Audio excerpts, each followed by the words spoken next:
My dear students of Standard 9, welcome you to the class of English second paper. In the last class, we learned some rules of transformation of sentence, that is complex to simple.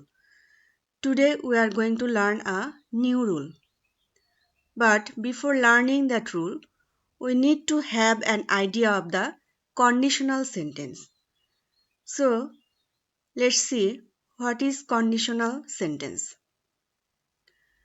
Conditional sentence is a type of complex sentence that has a subordinate clause and a principal clause, but subordinate clause acts as the condition of principal clause. That means subordinate clause will act like a condition of a principal clause. Example is, if you come late, you will miss the train. If you come late, this is the subordinate clause. You will miss the train, this is the principal clause. And if you see the sentence and understand the meaning, you will understand that this part acts as the condition of this main clause. So this type of sentences are called conditional sentences. There are three types of conditional sentence: first conditional sentence, second conditional sentence, and third conditional sentence. In the first conditional sentences, the conditions are given in that way that can be fulfilled. That means it has possibility to fulfill the conditions. So this type of sentences are called first conditional sentence or probable sentence. In the second conditional sentences, there is little possibility to fulfill the conditions. So it is called second conditional or improbable sentence. But in the third conditional sentences, the conditions are set in a way that it can never be fulfilled. So its another name is impossible conditional sentences. Today we are going to discuss about only first conditional sentence. So we have already learned that first conditional sentences have two clauses, that is subordinate clause and one principal clause, but the condition can be fulfilled. It is called probable sentences. Let's see the structure of it. Structure is if plus present indefinite sentence plus future indefinite sentence. Look at the example. If you eat too much, if then present indefinite part, you will become sick. It is the future indefinite sentence. As this sentence started with if, we can call it if clause also. See another example. If you do not apologize, I will never speak to you. Sometimes if clause can be written later. Look, I will phone you if I hear any news. So here in all these cases, if plus present indefinite plus future indefinite, this structure is used. There are some other structures of first conditional sentence. Let's see them. Number 2, if plus present indefinite plus present indefinite. That means if the sentences expresses something universal or habitual fact, then we can use this structure. Both parts are in present indefinite form. If you rise early, you have enough time to study. Number 3, if plus present indefinite plus sentence using modals instead of will. That means this in the second part, in the main clause, we can use the modals can, could, shall, should, may, might, etc. Look at the example. If you work hard, you may succeed in life.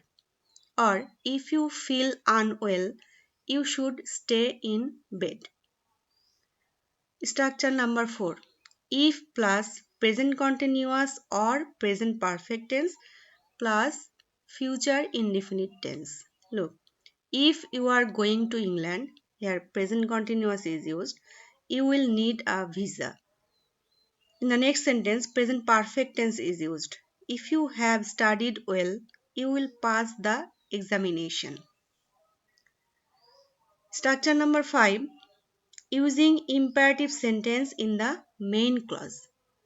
That means the subordinate clause will be in the present indefinite form, but in the main clause we can use imperative sentence. Look at the example. If you need any help, just ask me.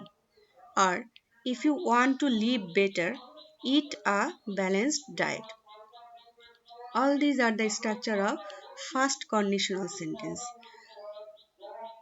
But in the transformation of sentences, we will use mostly the first structure.